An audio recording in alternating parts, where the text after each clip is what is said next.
and welcome to Faith on Film, a program designed, I know I say this every time, but a program designed to keep you informed and aware of everything that's happening in the world of faith and family films. Now, I've got a guest today that I think you're really going to enjoy, so I'm glad you've tuned in.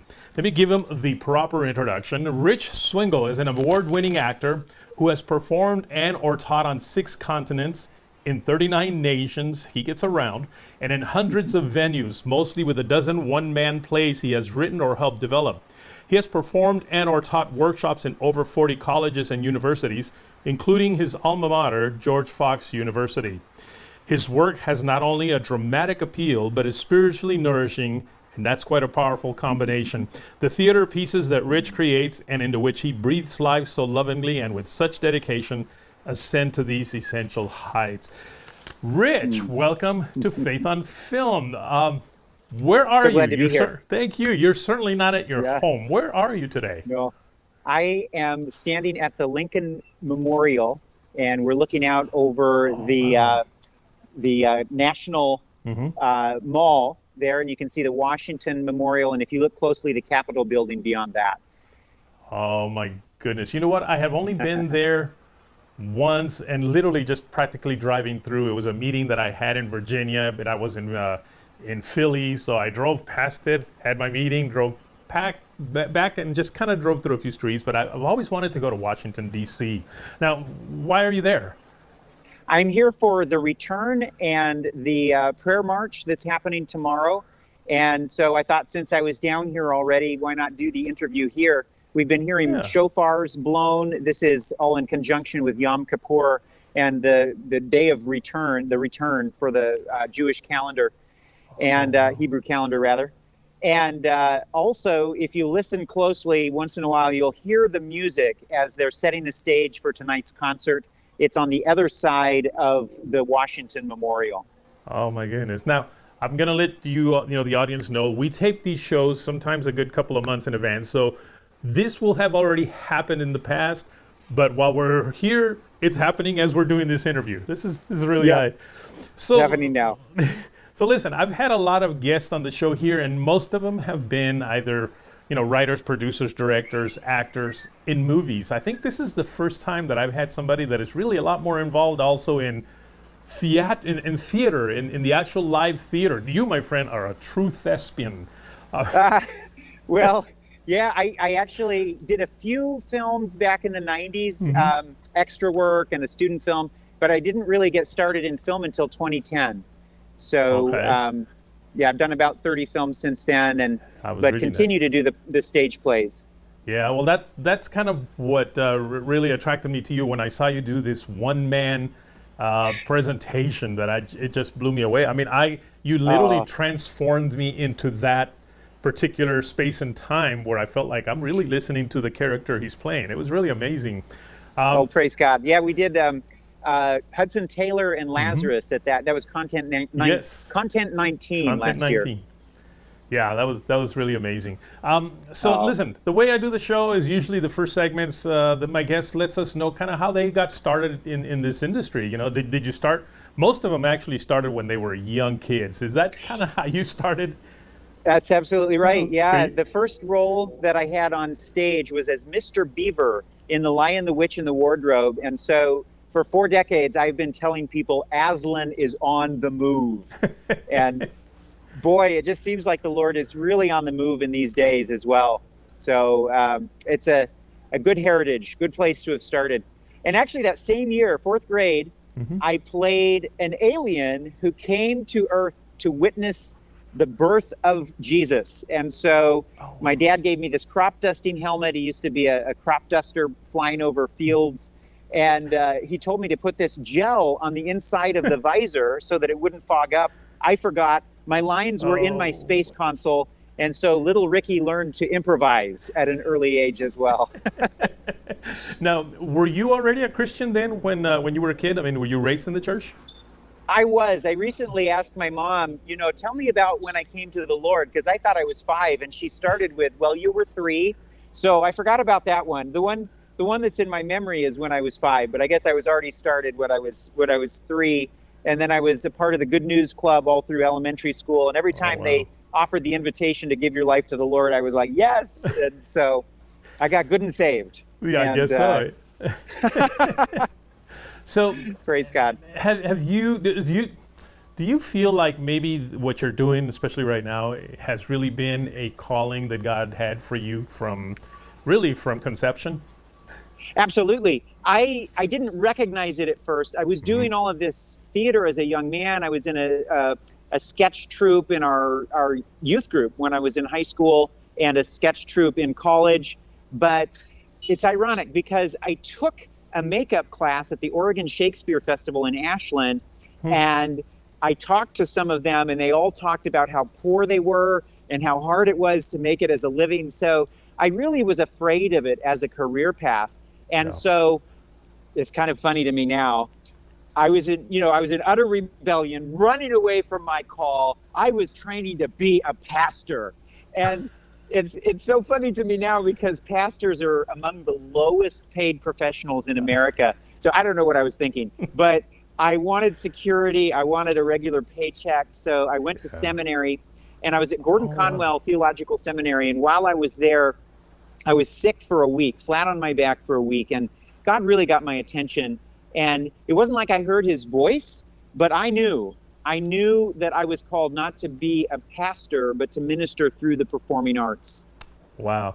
Well, I'll tell you what, let's take a quick break right now, and then we'll come back. Okay. And I want to share a little bit more about that, because I guess to a certain degree, you and I have a very similar path, because I felt like this was also a calling in my life, and yet for a while I became a pastor interesting. For like 10 years. And wow, okay. I'll share more about that when we come back. Okay, folks, don't go away. I look forward to that. Me too. Don't go away. We'll be right back. I hope you look forward to it, folks.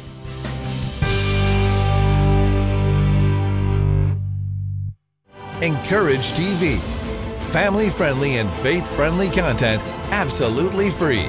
Subscribe today and watch hundreds of hours of content on our streaming channels.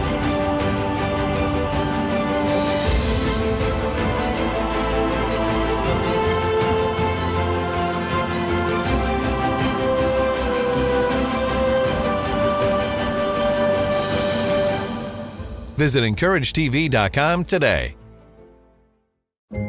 Seriously, how big was it? I'm telling you, it's humongous. So it was bigger than a castle? Totally.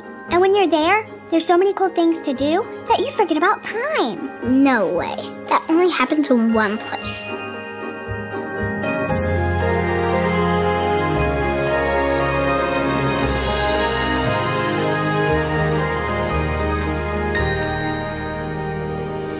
Go ahead. Think bigger.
Welcome back to Faith on Film. We're here with my friend Rich Swingle, who, by the way, is in Washington, D.C. And as you can hear, the ambulances or police, I don't know what it is, but that seems to be pretty common out there. And to me, it kind of adds to the atmosphere of what we're doing. Rich, so you mentioned that you wanted to become a pastor. And the reason I say I have a similar story is because I actually did become a pastor for a while. Not that I wanted to. It was just, I mean, I've been in Christian TV pretty much all my life. I also started when I was very young. I was volunteering at TBN. And suddenly there was a point where I became a pastor at a church that I was leading worship at. And I never really understood exactly why, because I'm thinking I've never wanted to be a pastor. I mean, that was not in my, you know, hey, here's what I want to be when I grow up. And it wasn't until I left 10 years later and got back into media and more involved into the movie side of entertainment, let's call it, that I realized that it was because there was something that I didn't have before that I needed to do what I'm doing now, and that's the heart of a pastor. Before this was a career, one that I loved, but now it's more of a ministry, and from a pastor's heart, everything I do is to either protect or encourage filmmakers, which is what a pastor does, right? They protect and they encourage their flock. So that's absolutely right. So now you, do you feel that you've got the pastor's heart, even though you didn't officially become a pastor? Well, it's interesting. I have more of a preacher's heart, I think. I have done a lot of preaching.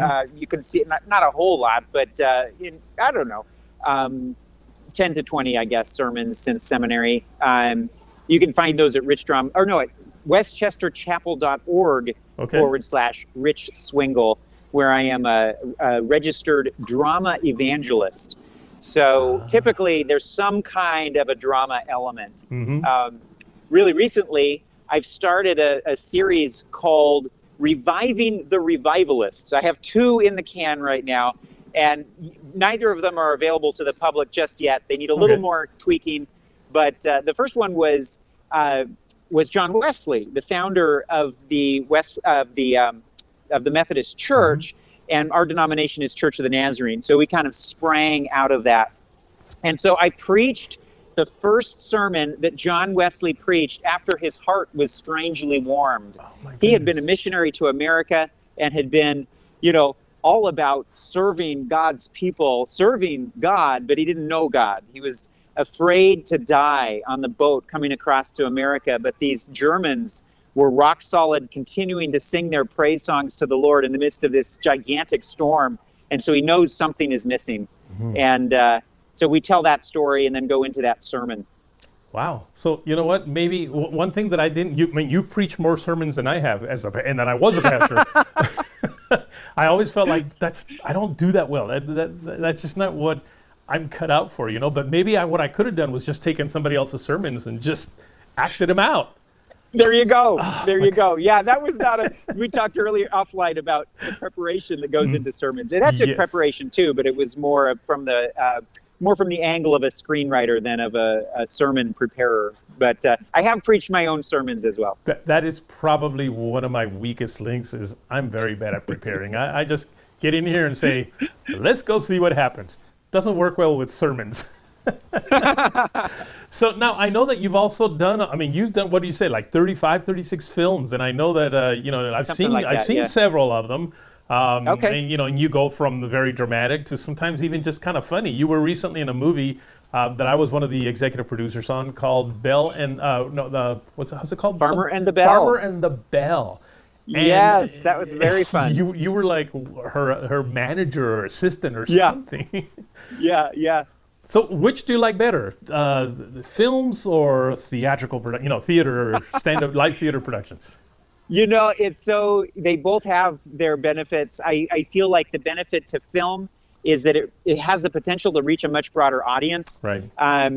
With theater, at least for the pieces that I do, I mean, you know, there are Broadway plays that have reached way more people than movies.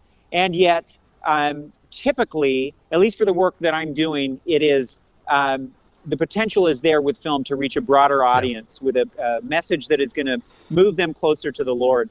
And the benefit with stage is you get to talk to the people afterwards. So they both have their pluses and their minuses.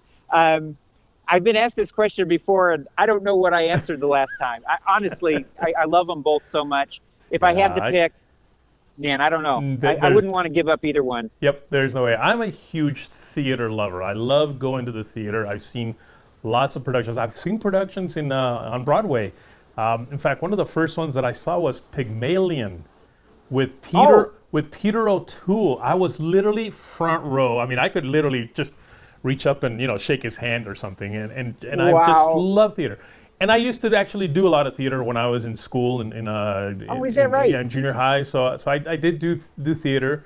I tried to get into acting in films when I was a kid, and I actually got a manager. My dad took me to a casting call one day, and we walked into I think it was Paramount Studios, and we walked into the room there, and my dad saw what he considered the element. And he said, "This is not for you." And he took me out of there. I was only about maybe 13, 14 years old. And he just, what he saw just because I grew up in church, and it was a very, conservative church. So he saw all these kids, all dressed up kind of weird and, smoking and all this. And he said, "This ain't for you." And there went my TV or my film career. Just, that's it. Bye. But I've always wanted to do that. In fact, I think there was a producer that brought me in for a quick little, piece in one of his movies, and that was kind of fun. But hopefully one day I can sneak right back into it. Go for it. So listen, let's take another quick break here. I know these breaks are a pain in the neck, but let's take a quick break. We'll come back and then let's talk about what's in the future for Rich. All right? All right. Folks, don't go away. We're going to be right back.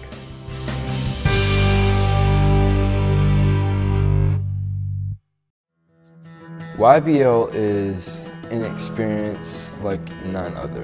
Whether you are thinking about a call into leadership and ministry or something else, I would do it again in a heartbeat. I learned a lot about having self-confidence in myself as a leader. Even though we're teenagers, we still have the power and the capacity to change the world.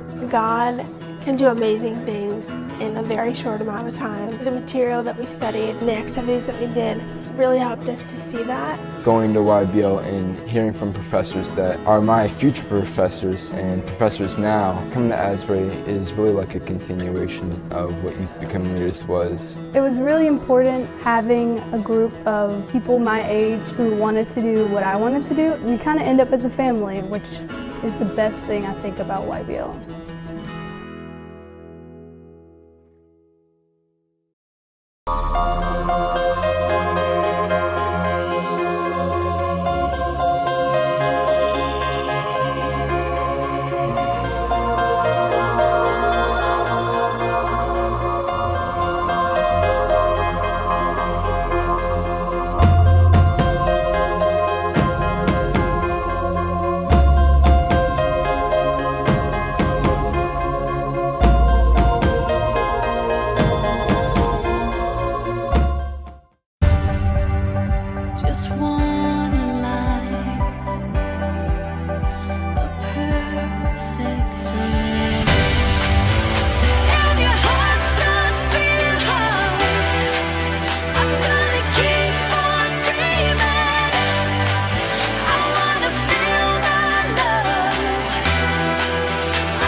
Welcome back to Faith on Film. We're here live while we're taping from Washington, D.C. Rich, you are there in Washington. I got to admit, this is the first one for me, although I've had a couple people that have been out somewhere, but never in Washington. So hope to have more of these kind of events here soon. Now, tell me, what's in the future, or what is happening with you now? Well, I'm very excited about a film that has just come out. It's coming out on DVD, but you can pre-order, and it's live now. You can watch it online. It's called Mayflower 2, and we actually did this it was written in 2013. I think we filmed it in 2016, but it feels like it was written last week. It is all about the loss of religious freedom, and I feel like we're on the precipice of that. So it's a very, very timely film. You can see my links at richdrama.com/Mayflower2 Mayflower II, and there are links there to the actual film. So I'm very excited about that. Coming out this fall is It's a Life Worth Living. It is a mouthful of a title, but it is a powerful film, and it really is what it says. it follows the story of a young man who got addicted to drugs. And I play a radio DJ. And so throughout the film, you see me interviewing him and kind of talking about his story and how he got delivered and kind of became a voice for sobriety. It's but don't worry, I haven't given too much away. It's a very interesting story, and that comes out in October. richdrama.com/It's a Life Worth Living. Just leave the apostrophe out. It's a life worth living. And also, I'm in the Adventum. Volume 3 is coming out just before Thanksgiving. richdrama.com/The Adventum. And stage-wise, we're going to Japan. So we should have already been, but COVID has pushed it up to be the 2021 Olympics. And we're going to go out between the Olympics and the Paralympics. And we are going to, in week 1, train up some youth to perform sketches in Japanese. No, I don't speak it, but we're going to have translations and interpreters. And we're going to get these young people equipped to perform for elementary age children there in Japan. And just very, very excited about that. How exciting. Well, listen, there's something I want to get your opinion on, because a couple of weeks ago I had a guest on, a producer, and I started to talk to him a little bit about kind of what's happening with the content that Hollywood is putting out, more specifically a movie that Netflix put out that just totally seems, I mean, it totally exploits child sexuality. Cuties. And, yep, that exact one. And he said something that just shook me to my core. And he said, it's all about supply and demand. I thought, are you saying that people are demanding this? And then just realizing that, you know, a huge percentage of our U.S. Population is Christian or professes to be Christian. That kind of means that they are also demanding this. And it just shook me to my core. Tell me something that would make me feel better about all this, because this is what we're trying to do, is bring in content that will really change our culture a little bit. And that's why I say darkness doesn't go away just by pushing darkness away. So I'm not suggesting that we got to get rid of that stuff. What we got to do is replace, because light is what's going to take away the darkness. So what do you think about that? This supply and demand thought. The supply and demand concept is when I was in grad school, I was told by, this was a secular school, told by so many of my professors that theater, and of course that's what I was studying, theater reflects culture, not the other way around, because of the supply and demand model. But if that's really true, then people would have to give back billions of dollars paid for advertising, because certainly we influence culture by the messages we tell. That's absolutely right. I wanted to go back to that idea of the darkness. I got to be a part of the Christie Awards in New York City. Ken Wales came out to accept an award for Christie, if memory serves. It might have been Amazing Grace. But while we were there, I learned about the Christie Awards, and their motto is, it is better to light a candle than it is to curse the darkness. And so, yeah, absolutely. We need to be showing that there's demand for films that have godly messages. We need to be spending our money that we spend on these programs is our vote for what we want to see. So we really need to be thinking about that. But also, there is power, and Netflix is feeling it right now in saying, you know what, I don't want to spend my money on cuties and some of the other garbage that you're putting out. And right now, they're experiencing 8 times the amount of people withdrawing, stopping their subscription to Netflix. So that sends a message as well. I think the more powerful message is, hey, let's get these Christian films out. Well, of course, a film can't get saved, so a film cannot be Christian, but it can have a Christ message right in it. Exactly. And you know what? It's very biblical, because Genesis doesn't say that God said, let darkness leave. It says, and God said, let there be light. Let there be light. So, well, this has been a great, amazing time with you, and I thank you for taking the time. I know you're out there probably very busy, but you know, I do appreciate it. And you know, I know you've given like 4 or 5 different web addresses. What's the best way to at least keep up with you and what you're doing? Yeah, go to richdrama.com, Okay. and there are links there to follow my work. But Great. if you want to go direct, it's richdrama.com/updates, and that has links to all my social media sites and all of that. Fantastic. Well, thank you once again, all right? Have fun out there in You DC. bet. Folks, don't go Okay, away. blessings. Thank you. Don't go away. We'll be right back, folks.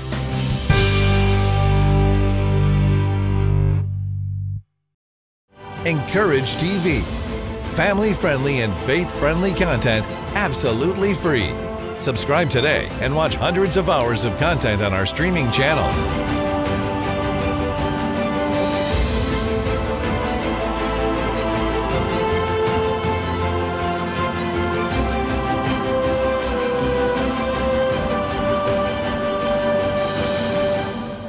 Visit encouragetv.com today.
Dad?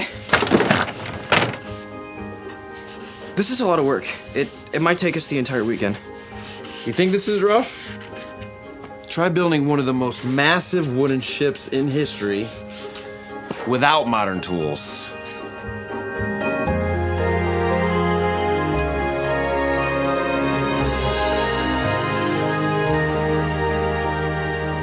Go ahead. Think bigger.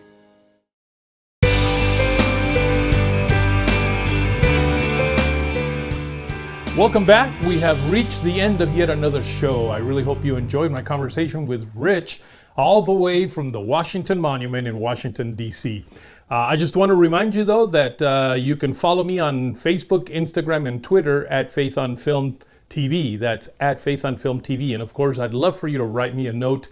Simply write me at faithonfilmtv@gmail.com. That's faithonfilmtv@gmail.com. And don't forget to check out Parables, a great place where you can watch some good Christian movies, documentaries, reality shows, just a lot of great Christian content for you and your family. And the best part is that it's free. All you have to do is register. So just go to parables.tv. That's parables.tv. Remember, if you want to keep your soul healthy, you got to feed it some good, healthy entertainment. Until next week, take care.